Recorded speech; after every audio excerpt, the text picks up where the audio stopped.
You mentioned care.com, and I know this was, you said 5 or 6 years ago that you were reporting Yeah. on this, but I'm curious about what you found because this is kind of the same category. If people don't know care.com, you can go there and try to book a nanny or a babysitter. It's basically like a kind of like a matching service for people who are seeking babysitters, right? Yeah, so Care.com played a huge deal in my professional development. I was a college student when I started talking about it, and this is what I would say made me a little famous or gave me credibility where people cared what I had to say, that hedge funds wanted to pay for my newsletter to see who I'd criticize. The Care.com incident in college is really what, I would say put me on the map in some ways. Mm-hmm. So Care.com, it's a huge babysitting platform for parents to find babysitters and babysitters to advertise their services to parents.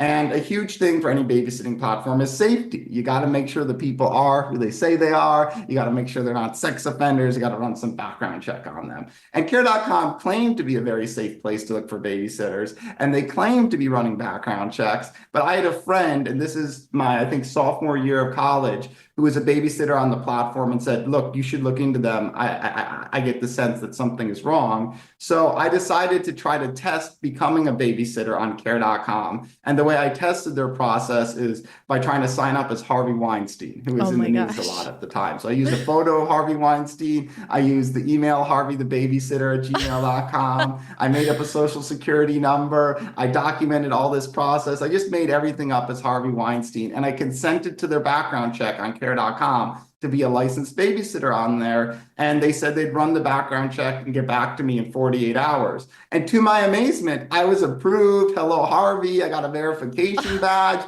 And as Harvey Weinstein, as a student in college, I was applying to babysitting jobs on Care.com. They said I was CPR certified. It was clear they're not running the background checks they claim to do. I made a Yeah. different account as Daffy Duck and got approved. It's like they're telling parents they're running background checks. They're charging people for background checks, and then they're not running the background checks. And there had Wow. been some local news reporting around lawsuits where parents alleged defective background checks, but here I had concrete evidence that they weren't doing that. So I wrote one article as a college student, and that went a little viral. And then the company, they called my college to get me in trouble. They sent some legal letter to my parents' house, and that made me dig in more. So then I went to every state attorney general to get consumer complaints people had filed on care.com. And I saw tons of safety issues. And I kind of noticed this pattern. First, things will appear in, complaints to state AGs, then there'll be local media reporting, and then ultimately there'll be a national story. So I became obsessed with care.com. I go to every state AG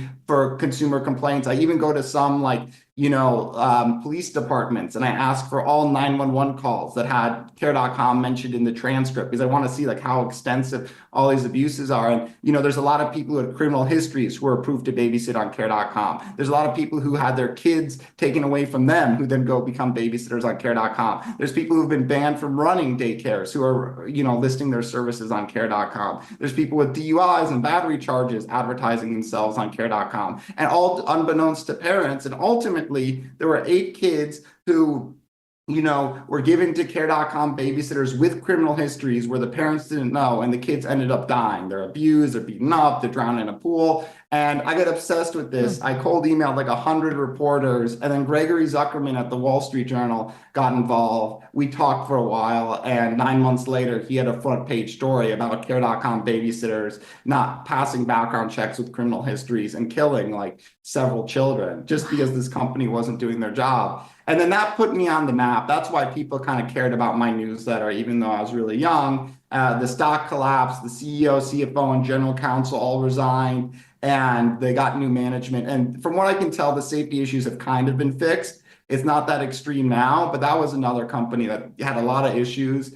And, it kind of made me obsessed with this idea that literally just anybody, if you see a lot of local news reporting in different states and cities of these issues, it's just going to be a while before the national media catches up. And even though it matters a lot, there's a lot of groupthink in media. They're kind of slow to finding these issues out themselves, but you can really try to make a difference if you identify it early. Absolutely. Now, when it comes to kinder care, I know that you mentioned there's been no mainstream reporting of this, and it's a really big deal. It's getting our tax dollars. It's a huge company. We've got military families involved in this.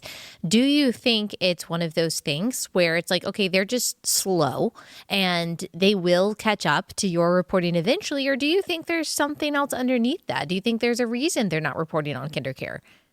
Well, I don't think it's like corruption and sinister and the media wants to see kids abused. I did, actually one bigger reporter reached out to me like, after this, but they were so slow and they got so many stories. And, I think they're like, it's infuriating looking at the media. There's going to be like 50 stories about some like minor Trump thing, and there's going to be 100 stories like trying to take down Elon Musk. And then the thing that can actually make a big societal difference, highlighting these abuses, getting Congress involved, changing the tax incentives, zero media reporting. And I just think there's a lot of groupthink in media. And I know one big theme with Relatable is independent thinking. And there's very little of that in, I think, mainstream media. These stories are also difficult. It's easy to write a headline about Trump and Elon and some small thing and then get a lot of clicks. It's a lot more work to do this type of research, to spend 6 months on it and talk to former employees and get corporate records